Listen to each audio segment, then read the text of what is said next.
Salut les gars, aujourd'hui on se retrouve dans une nouvelle vidéo pour parler de mon installation au Cambodge. Alors cette vidéo voit le jour aujourd'hui par un commentaire qui déjà me dit qu'il y a une personne qui s'est abonnée, c'est Philippe Ferrer, s'est abonné à ma chaîne et qui dit qu'il appréciait mon contenu et voulait savoir pourquoi je m'étais installé au Cambodge. Et le deuxième point, c'est qu'aujourd'hui j'ai pas vécu une belle journée. Donc voilà, donc ça m'a eu l'idée de cette vidéo. Pourquoi j'ai décidé de vivre au Cambodge? Tout simplement pour me déconnecter du monde dans lequel on vit. Moi je suis menuisier de professionnel et j'en ai marre qu'on nous demande des meubles pour le lendemain ou pour la veille. C'est vraiment énervant. Donc on n'a pas le temps de faire les meubles tout le temps de la bonne manière.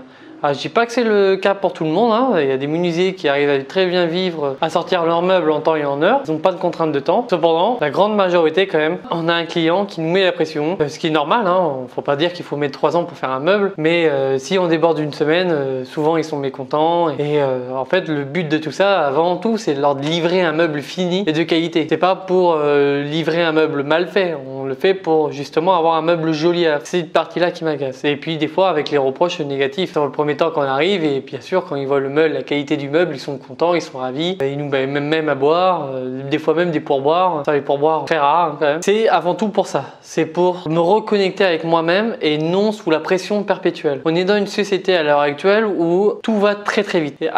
C'est pas pour... je suis jeune encore.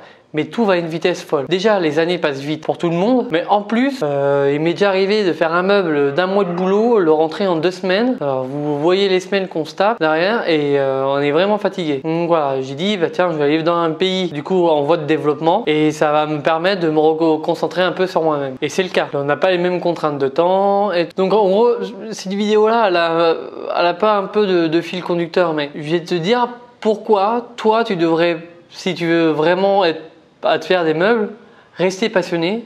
C'est certains qui sont jeunes et qui veulent se lancer en menuiserie. Alors j'ai pas envie et j'ai envie de dissuader personne de se lancer en tant que menuisier professionnel. Mais quand on se lance menuisier professionnel, il faut connaître la différence entre menuisier professionnel et menuisier passionné. C'est deux choses différentes. Déjà, le menuisier professionnel a des contraintes une supériorité, on va dire, hiérarchique. Donc quand on te dit de le faire, tu le fais. Quand on te dit tu as 2 semaines pour le faire, faut le faire en 2 semaines. Quand tu as un matériau qui est pas de bonne qualité et qu'on te dit quand même de faire avec, tu fais avec. Tous ces trucs-là. Même si des fois t'es pas d'accord, tu dois le faire parce que c'est pas ton projet. Après ça, tu peux changer quelques trucs techniques qui peuvent aller mieux, ça y a pas de problème.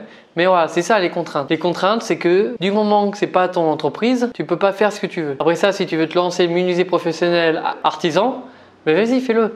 Et ben après ça, il faut que tu saches que trouver des clients, c'est pas facile, que de trouver forcément un atelier, un financement, c'est pas aussi simple et que les clients, ils sont très exigeants. Il y a des clients super sympas, mais même un client sympa, il demande de la qualité à la fin. Et c'est tout bête, mais ils dépensent quelques milliers d'euros chez nous, et ils veulent un retour sur investissement. C'est tout à fait normal. Et ça, franchement, je critique pas. Hein. C'est tout à fait, c'est légitime qu'ils le fassent. Mais voilà, donc ça, c'est les contraintes. Tandis qu'en tant que passionné, t'es dans ton atelier, chez toi, en train de faire un petit meuble pour toi ou pour un ami, parce que tu veux lui faire plaisir, lui rendre service. Et en même temps, toi, ça te permet d'exercer encore ta passion. Bah là, tu vois, t'as pas de contraintes. Bah, t'as beaucoup moins de contraintes. Alors bien sûr, si t'as des contraintes, mais je suis bête, oui, t'as des contraintes. Tu dois avoir un atelier, tu dois peut-être équiper ton atelier au 380 pour te faire tourner des machines professionnelles ou des machines combinées pour avoir plus de puissance. Tu dois avoir du coup un local si tu veux travailler régulièrement. C'est clair que dans un 6 mètres carrés, si tu veux faire des choses conséquentes, ça va être compliqué. C'est pas impossible, c'est compliqué. D'ailleurs, je t'invite à voir la vidéo sur combien de mètres carrés il faut pour avoir un atelier et tu verras tout d'un 6 mètres carrés, tu arriveras très bien à t'équiper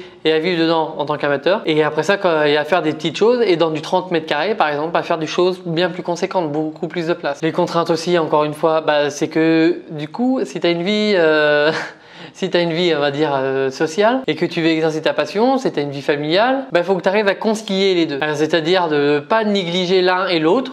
Parce que vivre avec sa passion, c'est bien, mais il faut aussi vivre avec sa famille, c'est mieux. Je sais pas si c'est clair le message, mais je connais des passionnés qui ont passé par exemple 3 mois dans un atelier non-stop pendant 3 mois. Et après ça, le reste de l'année, ils sont tranquilles, quoi. Ils vont vivre à droite à gauche, mais ils vivent un projet conséquent, un peu compliqué. Voilà, et après ça, j'en connais d'autres, ils vivent de temps en temps avec un atelier. Je prends l'exemple de mon frère jumeau, lui, il est couvreur. Il vit une fois de temps en temps du travail du bois. Il achète quelques biens, il a une maison, donc voilà, il se fait plaisir, il se fait lui-même ses meubles, c'est possible. Mais encore une fois, c'est pas à le faire continuellement. Donc en gros, si tu te fais le choix aujourd'hui d'être professionnel ou amateur, dis-toi bien une chose, c'est que faut que tu te poses le pour et le contre des deux solutions. Tu as une solution qui va te permettre de vivre de ta passion, parce que moi je suis passionné aujourd'hui. Voilà, mon métier c'est une passion. Je suis menuisier passionné, mais je suis professionnel. Tu as le choix de le vivre de cette passion-là en tant que professionnel, que quelqu'un te paye, ou autrement de rester amateur et de le faire pour toi. Donc c'est un choix, il faut que tu poses le pour et le contre. Et moi, de toute façon, je ne pourrais jamais te dire ne te lance pas dans le travail du bois parce que vu que c'est ma passion. Donc voilà, après ça, ton choix que tu feras sera très bien. Mais moi, en ce qui me concerne, plus ça va, plus j'avance dans le temps, plus je me dis que je vais bientôt arrêter la vie professionnelle. C'est mon avis personnel. Voilà, plus ça va, plus j'en ai marre de vivre de cette passion professionnelle. J'aurais vivre d'une passion différente, toujours professionnelle à mon avis, mais d'une manière bien différente. Par exemple, si aujourd'hui je suis là devant vous, c'est parce que je veux retransmettre mon métier. Alors pourquoi pas un jour lancer des formations et vous faire plaisir par des billets de formation que tu pourras acheter et du coup voilà, te perfectionner. C'est une idée d'ailleurs, si ça t'intéresse, n'hésite pas à le mettre en commentaire. Franchement, voilà, ça pourrait que m'inciter à le lancer encore dedans. Bon, j'espère que cette petite vidéo là t'a plu. Et puis n'hésite pas à interagir dans les commentaires pour donner ton avis sur l'un ou l'autre. Et puis moi je te dis à la prochaine, Magadi. Ciao!